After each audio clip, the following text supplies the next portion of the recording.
अस्सलाम वालेकुम, मैं हूं शाहजेब खानजादा। पहले हुकूमत ने कहा कि 262 पायलट्स के लाइसेंसेस जाली हैं और जिम्मेदारी डाल दी गुज़िश्ता हुकूमत पर। फिर वुज़रा ने पायलट्स को माफिया करार देना शुरू कर दिया। वज़ीर आज़म भी वज़ीर एविएशन के बयान के साथ खड़े नजर आए। फिर जब दुनिया भर से रद्द अमल आया, आलमी मीडिया पर हेडलाइंस बनी, बैरून मुल्क काम करने वाले पायलट्स ग्राउंड हुए, यूरोपीय यूनियन ने पाबंदी लगाई, अमेरिका ने पाबंदी लगा दी, हर जगह से PIA से वजाहत मांगी गई, तो अब जिम्मेदारी मीडिया पर डाल दी गई है और सोशल मीडिया पर डाल दी गई है। सिविल एविएशन का एक खत सामने आया है जो ओमान एविएशन की तरफ से वजाहत मांगने पर लिखा गया है। इस खत में सिविल एविएशन ने जहां एक तरफ नुक्ता नंबर 3 में इस बात की निशानदही की है कि जो कंप्यूटर के जरिए इम्तिहान होता है उसमें कुछ खामियां पाई गई हैं, तो वहीं नुक्ता नंबर 4 में सिविल एविएशन ने कहा कि इदारे ने जितने भी लाइसेंसेस जारी किए हैं, वाज़ेह हो, खत कहता है कि इदारे ने जितने भी लाइसेंसेस जारी किए हैं वो दुरुस्त हैं, किसी भी पायलट का लाइसेंस जाली नहीं है। मीडिया और सोशल मीडिया पर इस मामले को गलत तरीके से पेश किया गया। सिविल एविएशन अथॉरिटी के अपने खत के मुताबिक जब कुछ पायलट्स के लाइसेंसेस पर तहफ़्फ़ुज़ात का इजहार किया गया तो हुकूमत ने नोटिस लिया। फॉरेंसिक स्क्रूटनी के जरिए तमाम पायलट्स के लाइसेंस की तस्दीक का अमल शुरू किया गया। इस अमल के दौरान कंप्यूटर के जरिए लिए गए इम्तिहान में कुछ खामियों की निशानदही हुई जो लाइसेंसिंग के अमल का एक हिस्सा है। इस अमल के मुकम्मल होने के बाद इन पायलट्स को मुश्तबा की फहरिस्त में डाल दिया गया। जब तक वो क्लियर नहीं हो जाते उन्हें जहाज उड़ाने से मना कर दिया गया, उन्हें ग्राउंड करके जवाब तलब कर लिया गया है।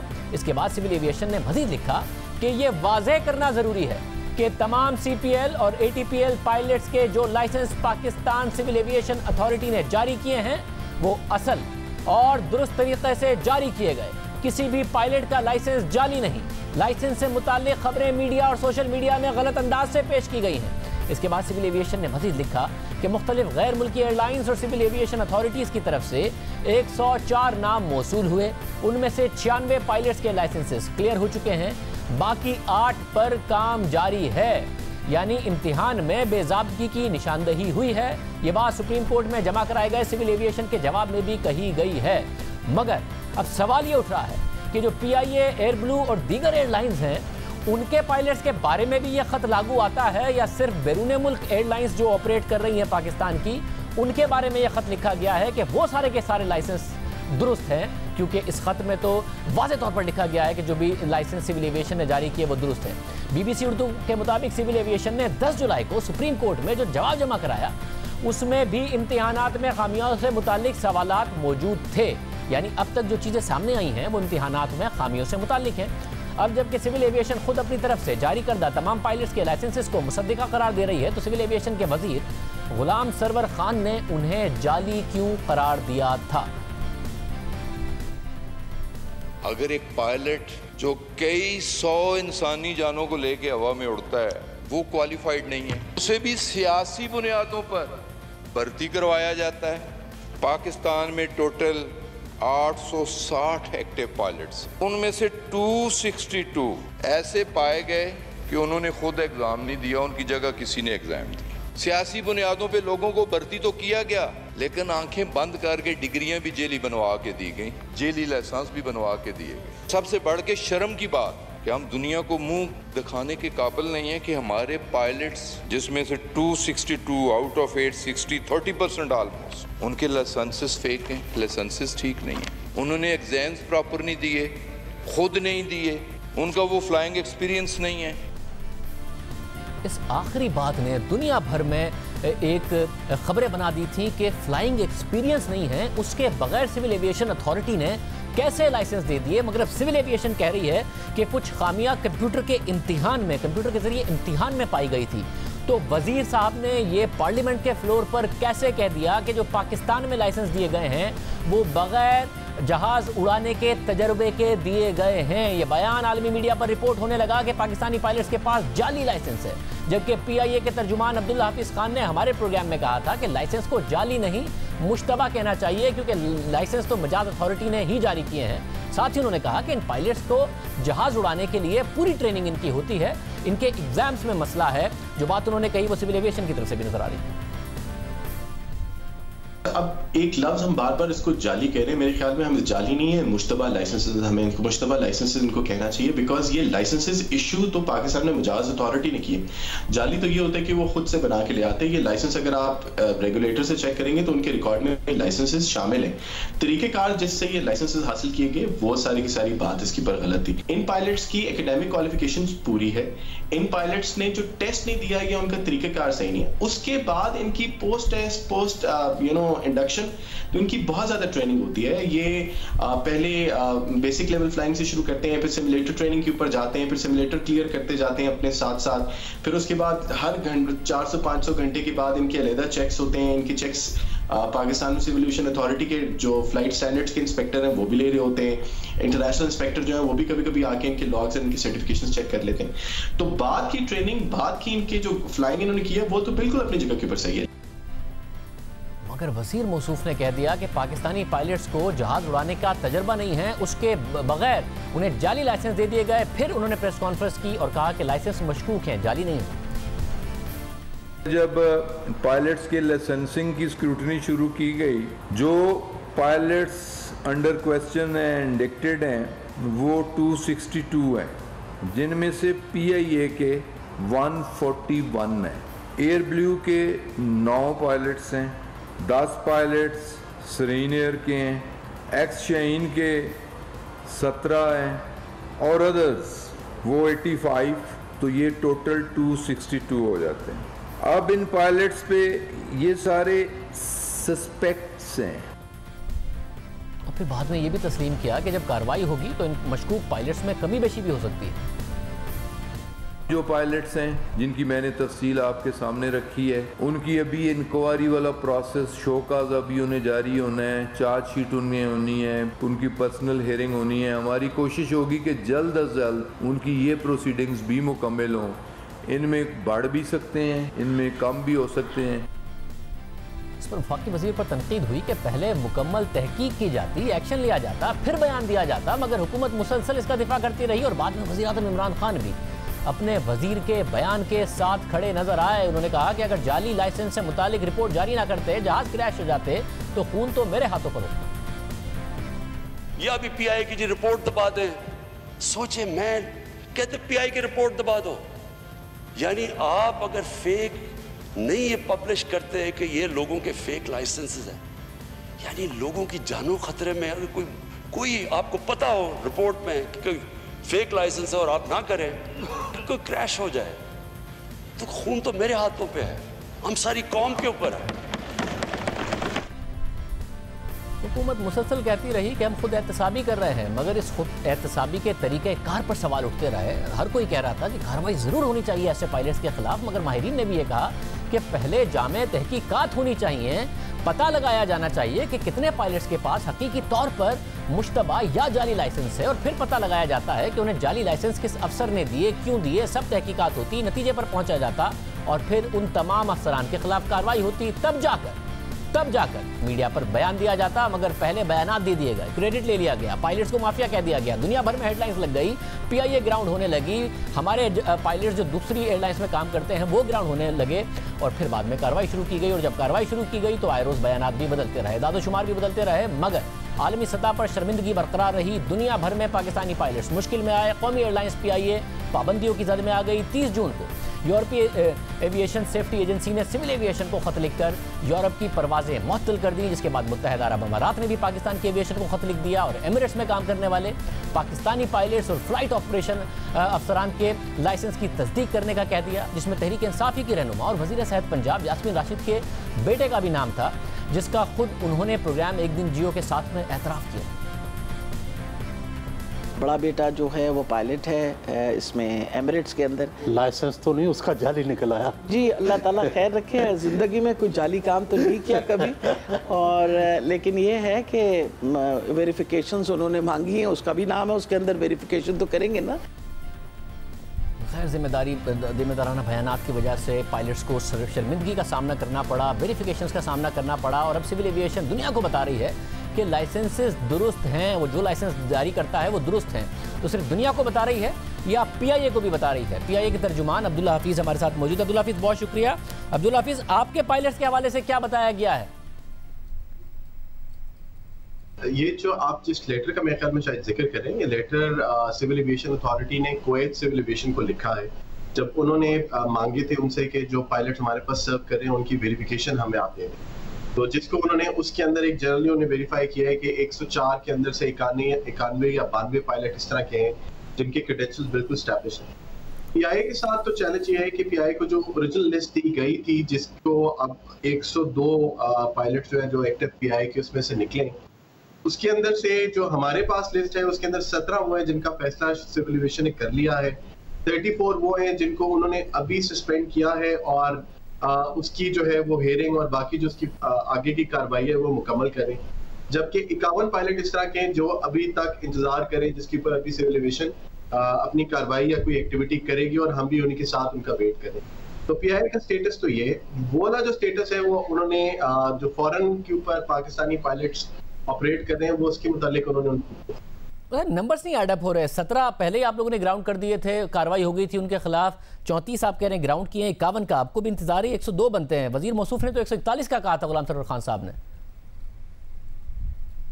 वो जो 17 पायलट से जिनकी इनिशियली निशानदेही पीआईए ने की थी जनवरी 2019 में, उनका स्टेटस तो पता है, उनका स्टेटस कैबिनेट के अंदर चला भी गया था और उसके ऊपर फैसला भी हो गया। जो बाकी सारे पायलट्स हैं उसके अंदर जितने बचे हैं हमारे पास 85 में से 34 का उन्होंने हमें बाज़ाब्ता तौर के ऊपर इतला दे दी है कि उनके लाइसेंसेस उन्होंने सस्पेंड कर दिए। जो बाकी बचते हैं 51 उसके मुतालिक वी आर स्टिल वेटिंग। मतलब दुनिया भर में जो पाकिस्तानी पायलट्स हैं वो ग्राउंड हो रहे थे तो दुनिया की एयरलाइन से रब्ता किया, उन्हें सिविल एविएशन ने जवाब दे दिया आपकी एयरलाइन ग्राउंड हो गई है, आपको नहीं जवाब दे रहे, आप नहीं चाहते भाई जल्दी बताएं हमारे पायलट्स का क्या स्टेटस है ताकि हम दुनिया को बताएं और पीआईए खुलवाएं। इसके ऊपर हम लोग ज्यादा इसलिए नहीं उनसे कर रहे क्योंकि ये लाइसेंसेस इशू सिविल एविएशन ने किए थे और वही अब उनको जो है उनकी हेयरिंग कर रही है और वही उनको मौका दे रही है तमाम ऐसे लाइसेंस होल्डर्स का कि वो आए और आके अपने आप को डिफेंड करें या आए और आके अपनी पोजीशन एक्सप्लेन करें कि किस वजह से जो चार्ज उनके ऊपर लगा वो किस है। तो अभी this is between them and the regulator in Pakistan, वो इसके ऊपर डिसाइड करेंगे। We are actually waiting for the disposal, जो भी उसका वो फैसला होगा ताकि हम अगला एक्शन अकॉर्डिंगली ले सकें। अच्छा, बहुत शुक्रिया। हमने सिविल एविएशन को मुसलसल इस हवाले से अपना मौक़िफ़ देने के लिए, प्रोग्राम में आने के लिए दावत दी, नहीं आए।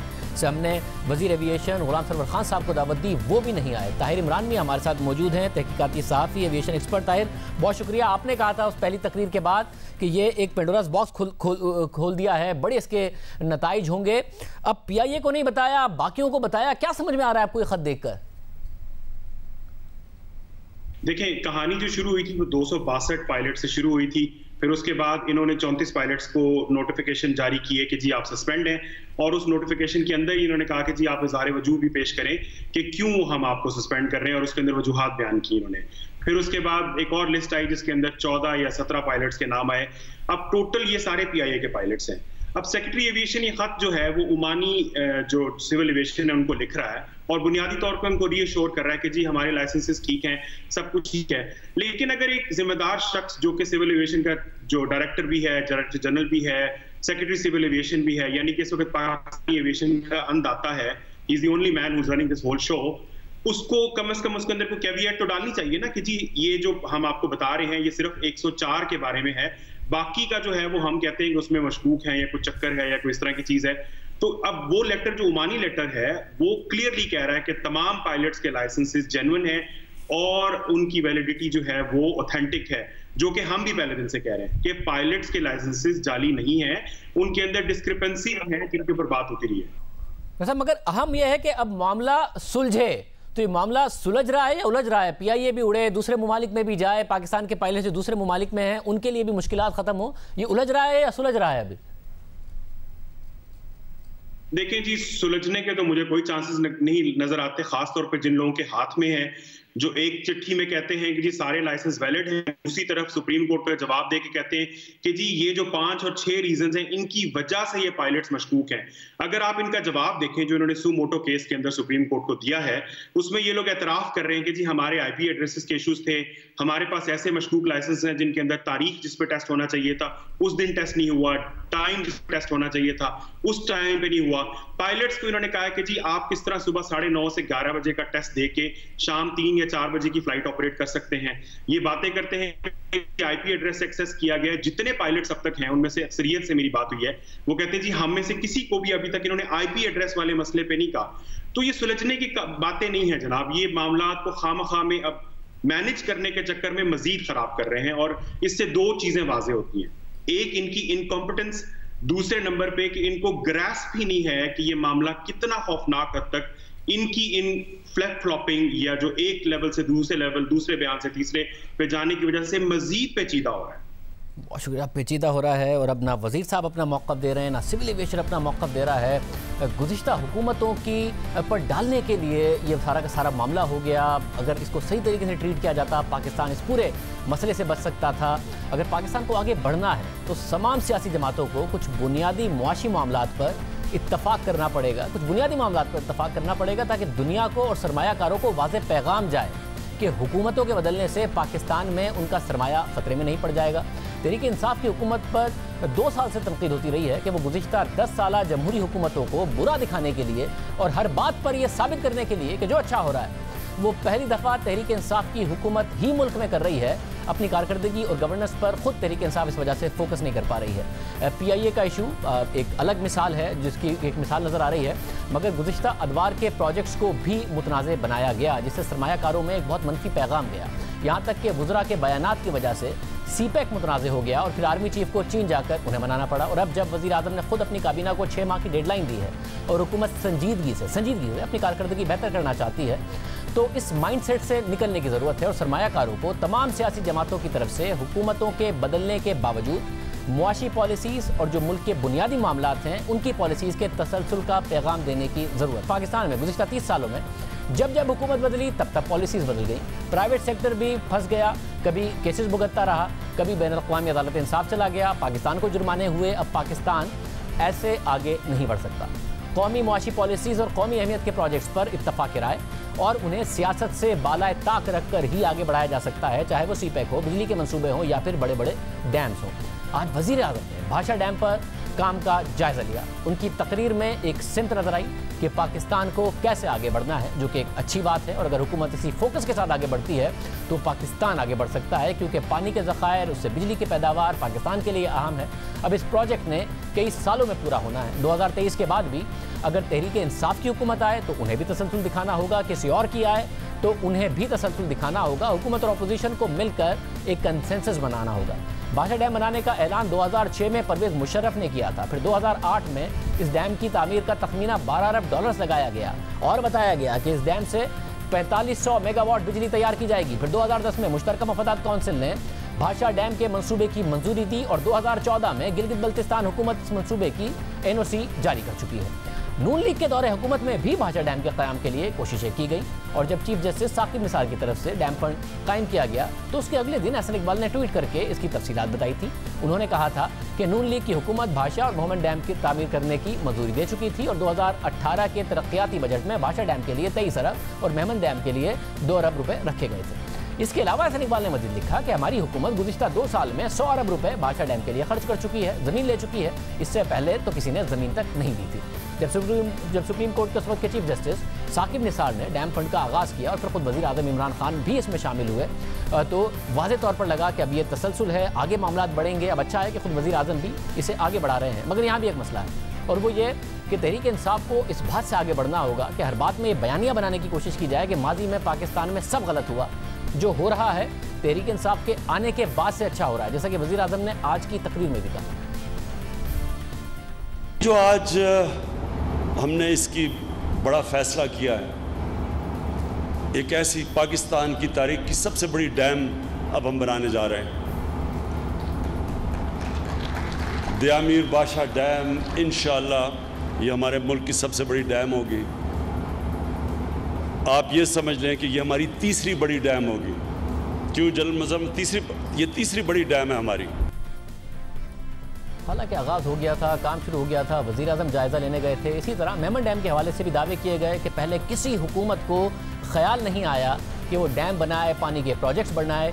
मगर फिर जैसे सवाल उठा कि वज़ीर आज़म के मुशीर तिजारत रज़ाक दाऊद की कंपनी को क्यों डैम का ठेका दे दिया गया, ये तो मफादात का टकराव है। तो फिर खुद तहरीक इंसाफ की हुकूमत ने बताया कि ये सब काम तो पिछली हुकूमत में हो गया था, यानी उस वक्त माना कि हमने नहीं शुरू किया, पिछली हुकूमत ने शुरू किया।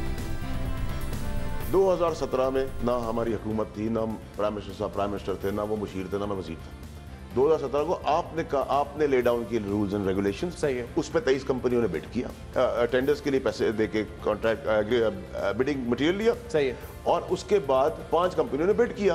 5 कंपनियों ने जब बिड किया, वो किया जून 2018 में। तब भी ना मैं वजीर था, ना वो मुशीर थे, ना वो वजीर आजम थे। आपके रूल्स को हमने अमेंड किया होता, आपकी चीज़ों को हमने छेड़ा होता, आपका सवाल उठता था। एक आदमी वक्त से पहले ही, उसको पता ही नहीं था कि सब कुछ होने वाला है, या तो वो नौजुबिल्ला उसका कोई आसमानी इंफॉर्मेशन थी कि सब होने वाला है। रज़ाक दाऊद साहब का नाम आया तो पूरा क्रेडिट नून लीग की हुकूमत को दे दिया गया। इसी तरह आज कौमी मंसूबे का इफ्तिताह करते हुए भी वज़ीर आज़म ने 90 की दिहाई की जमहूरी हुकूमतों पर तनकीद।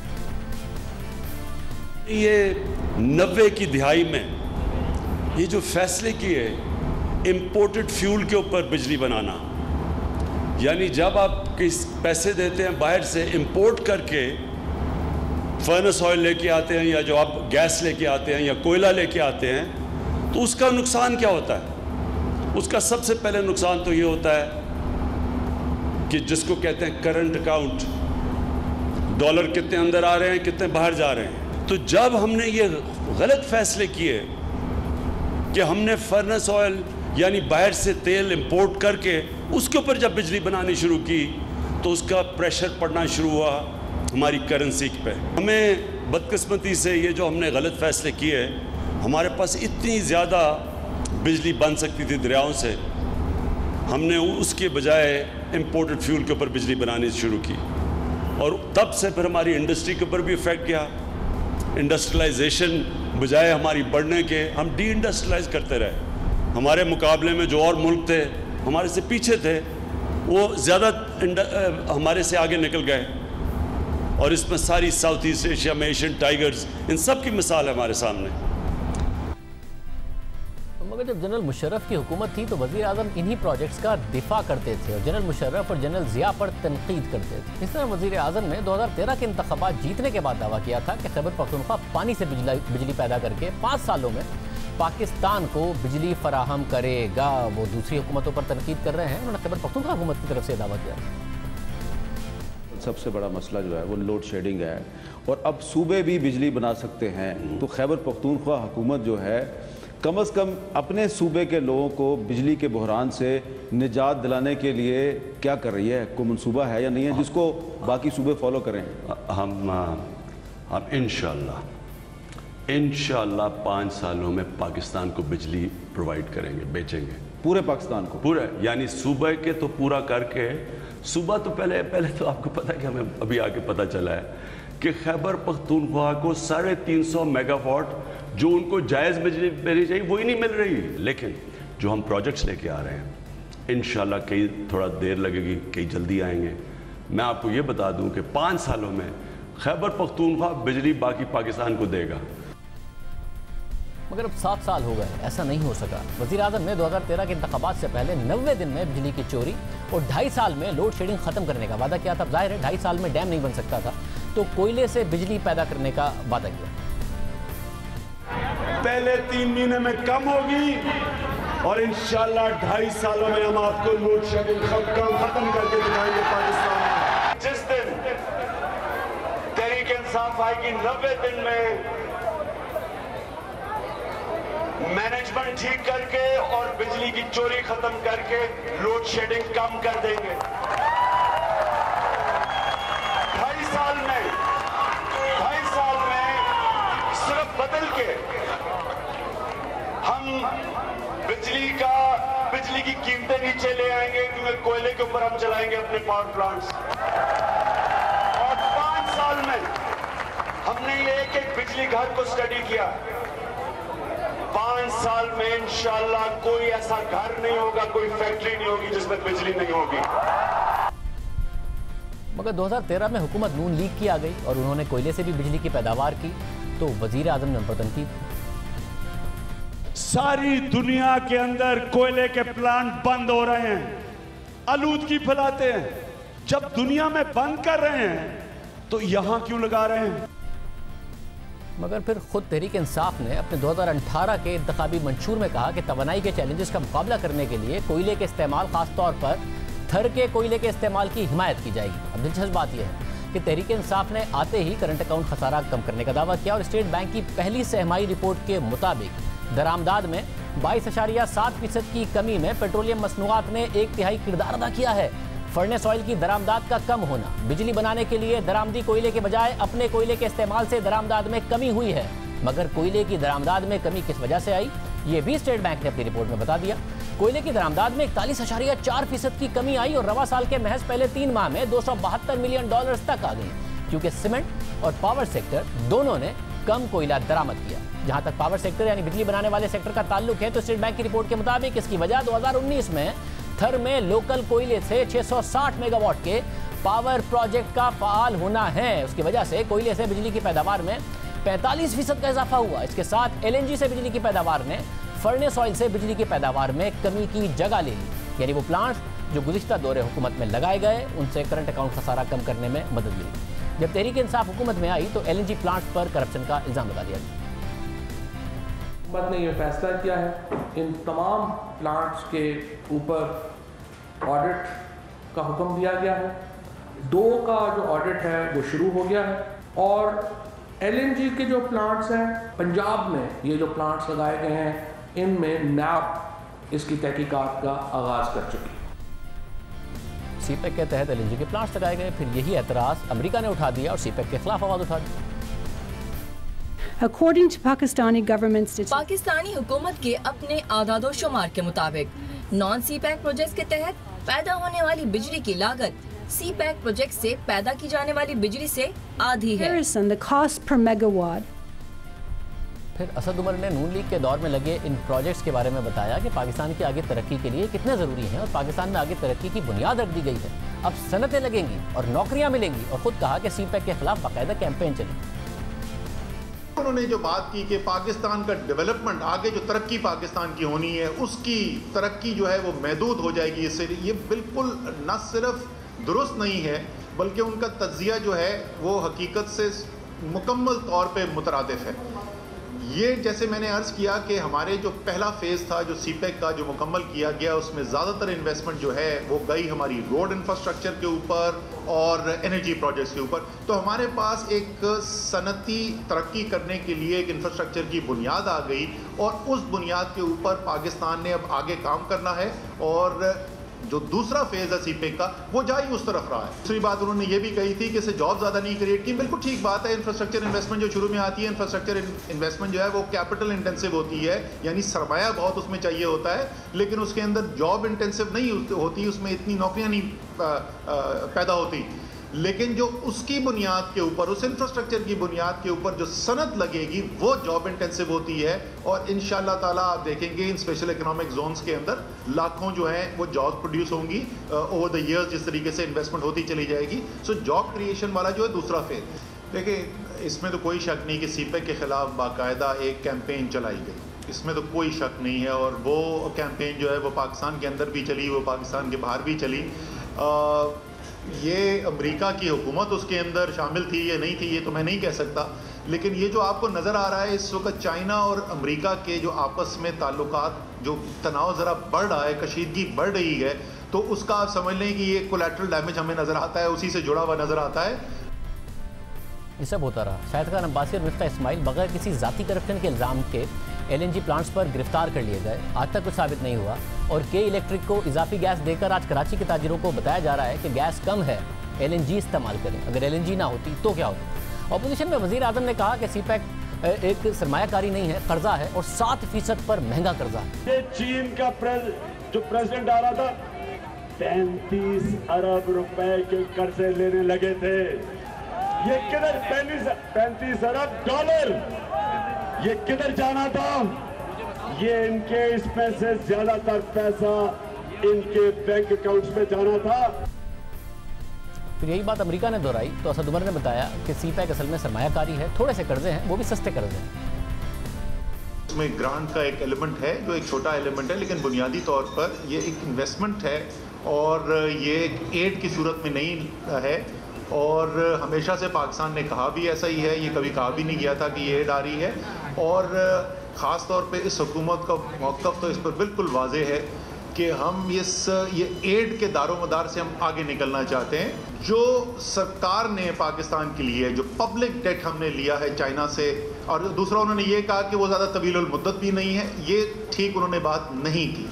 पाकिस्तान का जो चाइना से पब्लिक डेट है इस वक्त उसकी औसत मेचोरिटी तकरीबन 20 साल की है, तवील मुद्दत कर्ज़े है, और उसके ऊपर औसत जो सूद की शरह है वो सिर्फ 2.34% है। सो वो बहुत सस्ते कर्ज़े हैं। ये एब्सोल्यूट मैं आपको बता रहा हूँ, फिक्स रेट जो है 2.34% औसत बनती है। और जो ग्रांट एलिमेंट जो है साथ जो एसोसिएटेड है, क्योंकि जैसे मैंने शुरू में अर्ज़ किया कि कुछ चीज़ें जो हैं वो ग्रांट की बुनियाद के ऊपर भी वो दे रहे हैं, अगर मैं उसको भी शामिल कर दूँ तो जो औसत जो कर्ज़े के ऊपर जो सूद की शरह है वो तकरीबन 2% रह जाती है।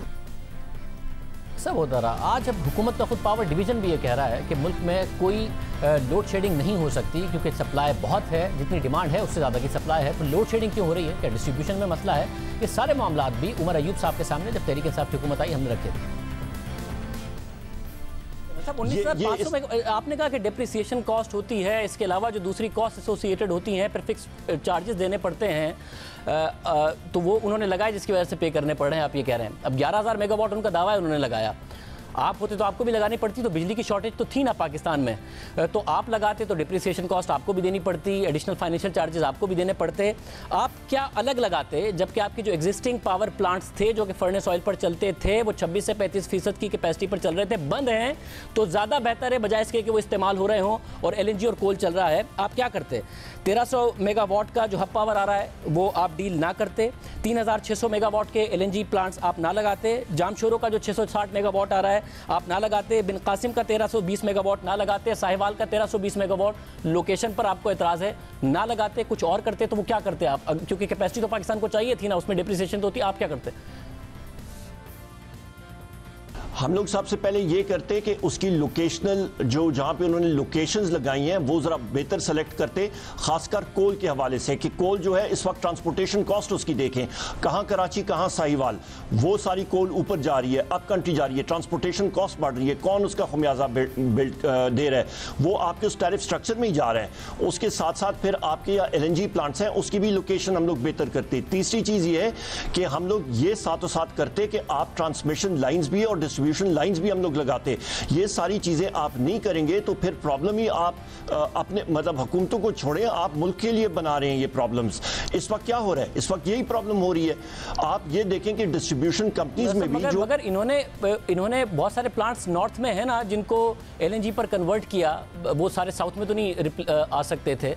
अगर नंदीपुर लग गया था और मुशर्रफ के दौर में उसको लगाया जाना था और उसके बाद वो हुआ, वो कन्वर्ट हुआ, मुजफ्फरगढ़ के प्लांट्स कन्वर्ट हुए, 4 सिस्टर लाहौर प्लांट्स उनका दावा है कि हमने किया। तो ये मुख्तलिफ प्लांट्स हैं जिनको उन्होंने LNG पर कन्वर्ट किया। तो पाइपलाइन तो बिछाई जानी थी, LNG तो ट्रांसमिट होनी थी। कौन से ऐसे LNG बेस्ड प्लांट्स हैं जो आप ना लगाते और उससे पैसे बचा लेते कहीं और लगा के? आप मुख्तलिफ प्लांट्स देख लें। हम लोग मतलब हम लोग या पाइपलाइंस हम लोग ऊपर लेके जा रहे हैं, हम लोग कम से कम नीचे की तरफ साउथ ऑफ द कंट्री की तरफ लोकेशनल देखते, बेहतर ट्रांसमिशन लाइंस के साथ उसको करते। कई जगह जो है वहाँ पे ट्रांसमिशन लाइंस दूर हैं प्लांट से, ये इशू आता है। और ये लोकेशन